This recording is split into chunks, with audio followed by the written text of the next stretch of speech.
এটা কি আপনার ছেলে? আপনার নাম কি? জুলাই শহীদে শহীদ হয়েছে না? জি।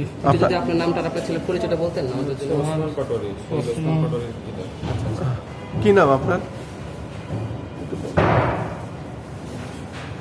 শুধু দর্শক, একজন পিতার আহাজারি, তার সন্তানের ছবিকে ধরে উনি কাঁদছেন যে 2 বছর আমি দেখি না বাবা, 2 বছর আমি দেখি না।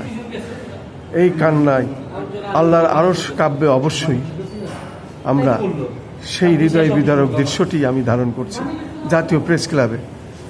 এগুলো আসলে না দেখলে বোঝা যাবে না। 17-18টি বছর প্রায় এই আন্দোলন সংগ্রামে যারা রাজপথে ছিলেন, যারা পেশাগত দায়িত্ব পালন করেছিলেন, তারাই জানবেন বিষয়টি কী ছিল। এই 36-এ এসে সেটা ফাইনাল হয়। শুধু দর্শক, সেই হৃদয় বিদারক বিষয়টি আমি তুলে ধরছি। একজন বাবা তার সন্তানের ছবির উপরে হাত রেখে কাঁদছেন আর বলছেন, বাবা 2 বছর তোকে আমি দেখি না। আল্লাহ ওনার রহমত করুন, ওনার এই শোক থেকে শক্তিতে রূপান্তরিত করার তৌফিক দিন। আমিন আমিন। আমি খন্দকার মাসুদুজ্জামান। ধারাবাহিকভাবে এটা আমি দেখানোর চেষ্টা করছি। শুধু দর্শক, আমরা যারা আন্দোলন সংগ্রামে ছিলাম, পেশাগত দায়িত্ব পালন করেছিলাম, এবং এই জুলাইকে ঘিরেই যেসব ঘটনাগুলো ঘটেছিল আমাদের চোখের সামনে, সেই সব কিছু ঘটনা এবং তাদেরই কিছু ছবি এখানে রাখা হয়েছে এবং সেটাই আমি দেখানোর চেষ্টা করছি। মূলত আমরা যখন রাজপথের আন্দোলন সংগ্রামে ছিলাম, মৃত্যুর কাছাকাছি থেকে আমরা ফিরে এসেছিলাম।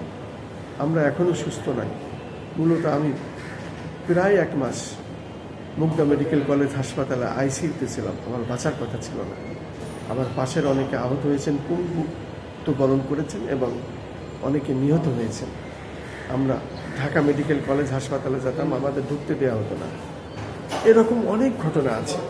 পুলিশ দিয়ে পিটানো হতো, ছাত্রলীগ দিয়ে পেটানো হতো এবং সাদা পোশাকধারীরা আমাদের তুলে নিয়ে যেত। আমাকে প্রায় 2 বার সাদা পোশাকধারীরা কালো কাপড়ে চোখ বেঁধে গাড়িতে উঠায় নিয়ে যায়।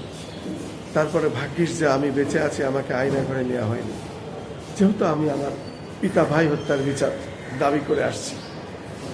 আমাদের ব্যবসা প্রতিষ্ঠান ভেঙেছে, জয়নাল হাজারি গডফাদারি ওই এলাকায় কাজের টাকা পয়সা সব লুফে নিয়েছে।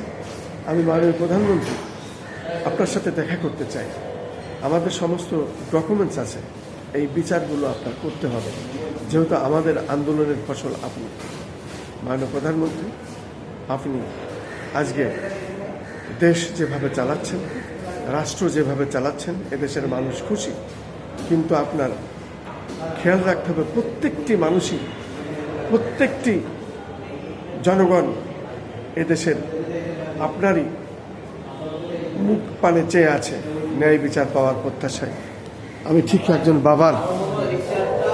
বাবার কান্নাটা আমি দেখানোর চেষ্টা করছি। শুধুমাত্র একজন বাবা আমি দেখেছি, উনি কোনো কথা বলতে পারছেন না, কান্নাকাটি করছেন। বাবারে 1 বছর তোকে আমি দেখি না। এই হলো একজন বাবার কান্না জড়িত কণ্ঠ। আজকে পুরো জাতীয় প্রেস ক্লাব আমার মনে হয় নিস্তব্ধ হয়ে গেছে, আকাশ বাতাস ভারী হয়ে গেছে। সবেমাত্র আমি কিছুটা দেখালাম। শুধু দর্শক, এই হৃদয় বিদারক ঘটনা যার ঘটেছে শুধু সেই বুঝবেন, অন্যরা বুঝে না। তাই যদি বুঝতো তাহলে আজকে মাননীয় প্রধানমন্ত্রী আপনি নীরব থাকতে পারতেন না। আপনি এই বিচারগুলো করুন এবং পাবলিক, মানুষ, এদেশের জনগণ প্রত্যেকেই আপনার প্রতি চেয়ে আছে।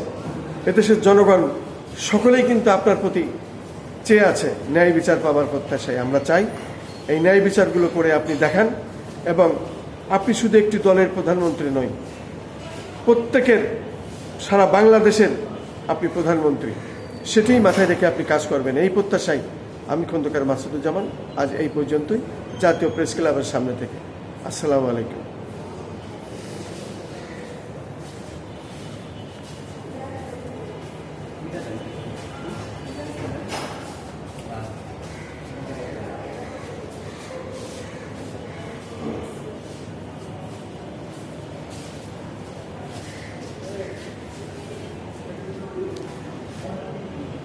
জাতীয় প্রেস ক্লাবের মধ্যে যে চিত্রটি, সেটাই আমি দেখাচ্ছি।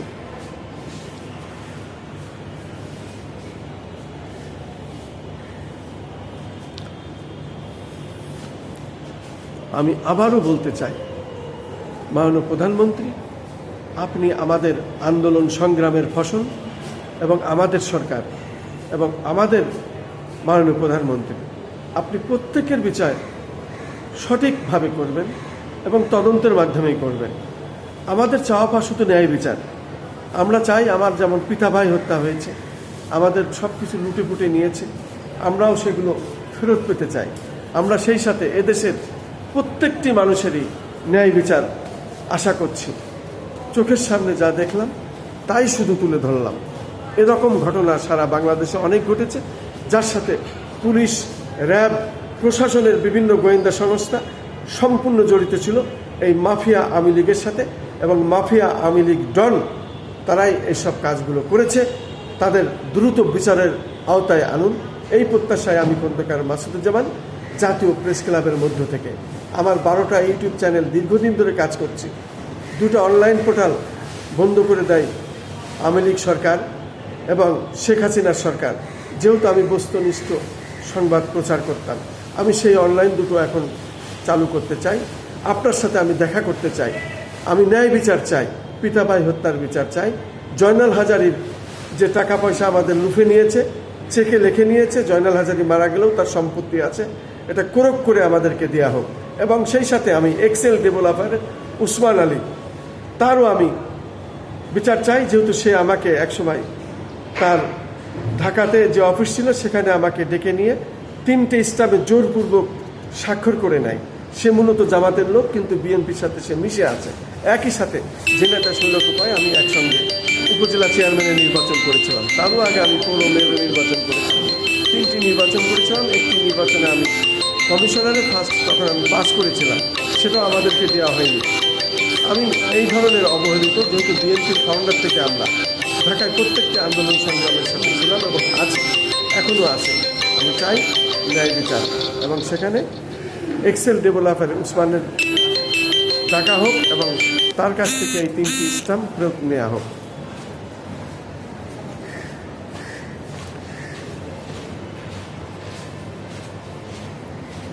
শুধু দর্শক, এই হৃদয় বিদারক বিষয়টি আসলে দেখলেই কান্নায় বুক ভরে ওঠে। যারা এই আন্দোলন সংগ্রামের ছিলাম, আমরা আসলে চোখে যা দেখেছি তাই শুধু বলতে পারি, তার বাইরে নয়।